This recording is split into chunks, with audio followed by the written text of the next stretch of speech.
السلام عليكم مسا الناس الكويس. النهارده بنتكلم عن فيديو عن 5 غلطات الناس بتعملهم مع بداية السيزون وشوية التغييرات اللي حصلت. فبسرعة كده حط لايك وسبسكرايب المتين قبل ما نبدأ علشان تبقى جوه قلب بابا بيوش وتتحلل لعنتك وتطلع من الخشبة. الو يلا بينا نبدأ في الفيديو. أول غلطة معانا اتكلمنا عنها كتير جدا وهي البيلد الغلط. حاليا بقى كل جيم لازم ليه بيلد معين وفي حاجات أحسن من حاجات، وطبعا مع كثرة التغيرات والريوركات اللي حصلت في الأيتمات فالناس بقى بتتلخبط، عكس مثلا من 2 سيزون كده كان مفيش ميثيك ايتم وكانت البيلدات ثابته. يعني اي دي سي كان بيجيب انفينيتي ايدج وبلاد ثيرستر، الميج بيجيب زونيا وهكذا. لكن حاليا بقى اصعب بكتير، يعني مثلا اي دي سي امتى بيجيب الكراكن، امتى بيجيب الجيل فورس، امتى بيجيب الامورتال، وانهي احسن في الماتش ده، لان الثلاثه بينفعوا على اي تشامبيون. التانك برضه ممكن يجيب سانفاير لو عاوز يلعب نص تانك نص دامج، او يبني كيم تانك علشان يقدر يضيف اسرع، وفروست فاير لو عاوز يجيب سي سي اعلى. وبرضه السبورت ما فلتش منها لو عاوز تفضل عايش طول الفايت، ولو عاوز تضايف او تكايت ففي مثلا الشوريليز. فالحاجات دي كلها حاجات محتاجه وقت كبير علشان تشرح كل ايتم. فاحنا عملنا سلسله كامله شرحنا فيها كل الايتمات، لازم تشوفها، هتلاقوا الرابط بتاعها في الديسكربشن تحت. وطبعا لو محتاج تتعلم اكتر عن الايتمات او عاوز تحسن في اللعبه هتقدر تاخد كوتشنج بابا بيوش اقدر ان انت تسيبها، هتلاقي كل التفاصيل في الديسكربشن تحت. تاني غلطه معانا انك بتلعب حوالين الهايبر كاري. ممكن الغلطه دي ما تكونش موجوده في الهاي ايلو لكن دايما موجوده في اللو ايلو. تلاقي اندر زبله بيرفض يلعب تانك سبورت ويروح ياخد براند، ومش دي المشكله انه معاه اخوه رجب طيوزه اي دي سي وبيلعب بجينكس، مش بيسيب له الكلات. لا هتلاقي براند معاه ال5 كلات وجينكس معاه 5 اسيستات، وده غلط تماما لان براند مش بيسكيل زي جينكس. او برضو الجانجلر اللي بيبقى بيلعب براموس ويروح يعمل جانك فياخد الكل ويقول لك اصلهم مش بيعرفوا يلعبوا ومش هيكاروا. كل الحاجات دي غلط، لازم الكلات تروح للهايبر كاري لانه اللي هيقدر يشيل الجيم ويشيل الفريق بتاعه. امثله الهايبر كاري زي جينكس، فين، جين، اي دي سي، ومثلا عندك كوركي ميد وكمان فيجو في الجنجل. وطبعا مش معنى انك اديته الكلات فتسيبه لوحده يكاري، مش كده يا عنتر زبده، لازم تحميه دايما وتحاول تساعده يطلع كل الدمج اللي معاه من غير ما يموت. فلو بتلعب سبورت تانك تحميه، ولو هيلر تهيله دايما. الغلطه رقم 3 بقى الفايت على كل اوبجكتيف. برضو من المشاكل الكبيره اللي بتحصل انك تروح تفايت على الديريك وانت عارف انك هتخسر الفايت لان التيم بتاعك ضعيف محتاج يسكيل.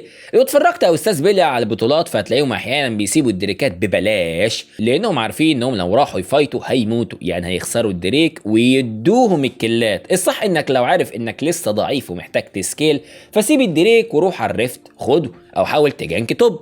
هل ده معناه اني اسيب كل الاوبجكتيف زي بهواشي؟ لا طبعا، محدش قال كده، بس برضو ما تروحش تفايت وانت متاكد انك هتخسر.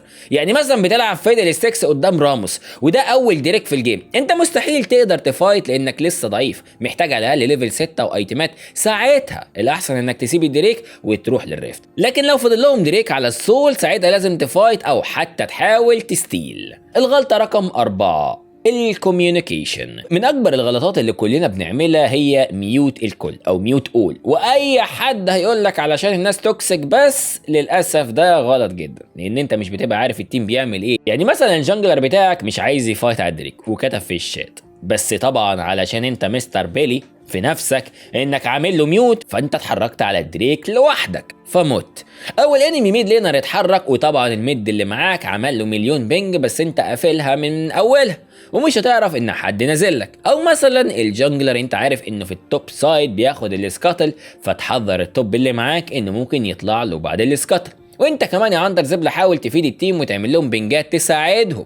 بس طبعا لو لقيت حد بيبدا يفليمك، وركز هنا بقى علشان الناس كانت بتقول ميوت اول والعب فيه سلام، هو ميوت اول دي تتعمل اما يبقى فيه فليم وحرق الدم.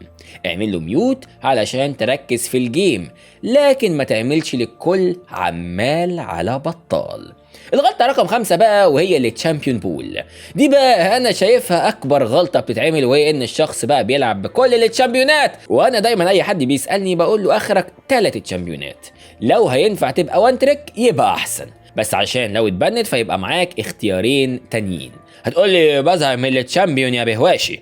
في نوعين من اللعيب، واحد عايز يطلع في الرانك وده ما ينفعش يقول الجملة دي نهائي لان عمره ما هيوصل بالطريقة دي. لازم له 3 تشامبيونات وواحد فيهم اساسي بيلعب فيه بنسبة 90% من جيماته. ولو عايز يلعب بالتشامبيون جديد يقدر يروح يلعبه ارام او نورمال للمتعة. وبعدها يرجع لتشامبيوناته التلاتة التانيين مرة تانية. لكن النوع التاني بقى من اللعيبة اللي بيلعب للمتعة، وده مش عاوز يطلع في الرانك، هو عاوز يلعب بس، وده يروح يلعب نورمال كل يوم بتشامبيون جديد براحته.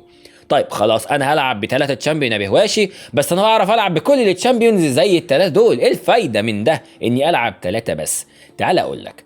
اول حاجة انت لازم تبقى عارف التشامبيون بتاعك حدوده ايه، وعلشان تعرف ده لازم تلعب بيه كتير. تاني حاجة بقى انك لما تلعب بيه كتير هتحفظ الماتش اب اللي قدامك، يعني هتبقى عارف انك في الماتش ده اقوى من الانمي، فبتعمل بريشر اعلى، ضغط اعلى. لكن ماتش تاني عارف انك اضعف، فهتتجنب الفايت معاه. ده غير انك هتكون حافظ كل بلداته، يعني عارف كل حاجة عنه، عكس ما تبقى لسه بتتعلم بالتشامبيون مرة تانية. فعلشان تطبق الكلام ده كله وتطلع الحبشتكنات دي كلها على كل تشامبيون محتاج وقت كبير جدا، وتقدر تستغل الوقت ده انك تطلع بالثلاث تشامبيونات دول فقط.